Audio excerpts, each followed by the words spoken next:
Alors, Schumacher a fait son coming out il y a quelques jours. Il s'est pris un torrent de haine par des haters. Alors, j'étais surpris qu'il soit gay, pour le coup, lui, qui a toujours des coups de gueule à passer. J'ai été très surpris, mais bon, comme quoi, hein, tout peut arriver. Et ma foi, il fait ce qu'il veut. On n'a pas à juger ses préférences. Grand bien lui fasse. C'est une affaire très personnelle, mais je le félicite. Et vous savez que s'il a fait son coming out, il n'y a rien de mal à ça, a déclaré Hülkenberg. Dans l'état moderne de la diversité et l'adversité, tout est à jouer. Alors la haine, il y aura toujours de la haine dans le monde, surtout évidemment en ligne. C'est un endroit où les gens font et abusent facilement, où ils peuvent se cacher.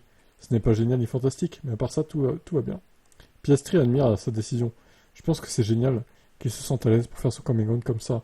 Je pense que c'est ce que nous voulons en tant que sport, être inclusif pour tout le monde et faire en sorte que les gens se sentent en sécurité lorsqu'ils font leur coming out, ou que ce soit dans leur vie. Alonso, même commentaire, félicitations à lui, soutien total de ma part, et j'en suis sûr de toute la communauté F1.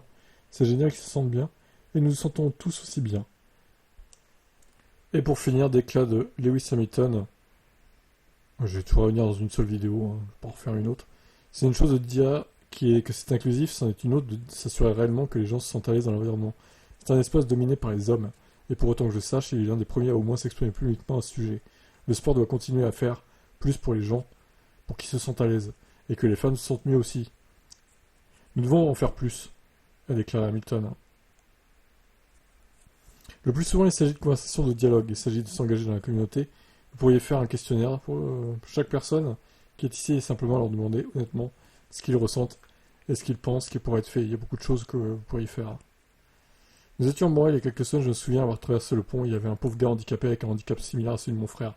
Il avait besoin de toilettes. Il y a un flic qui se tenait près de ses toilettes portables, le flic lui a dit qu'il ne pouvait pas aller dans ses toilettes. Je me suis arrêté, j'en ai discuté avec le policier et je me suis dit, s'il te plaît, ce type a un long, très long chemin à parcourir. Ce type ne devrait pas traverser le pont à pied. Il doit y avoir plus d'accessibilité pour les personnes handicapées, et sans le moment, je n'ai pas pu faire grand chose. Le policier n'a toujours pas laissé le gars utiliser les toilettes. Mais ensuite, j'en ai parlé avec Stefano, et je lui ai dit, hé, nous voulons parler aux organisateurs, ici de la façon dont nous créons une meilleure accessibilité pour les personnes en fauteuil roulant. Parce que depuis que Franck est mort, avez-vous vu des progrès à ce sujet? Je pense pas. Très bien, bon là on a dévié un peu sur les gens handicapés moteurs, du coup voilà. Mais c'est un tout, hein, je pense que voilà. En plus, Hamilton défend évidemment ces questions d'inclusivité bec et ongle. Qu'est-ce que vous en pensez de tout ça?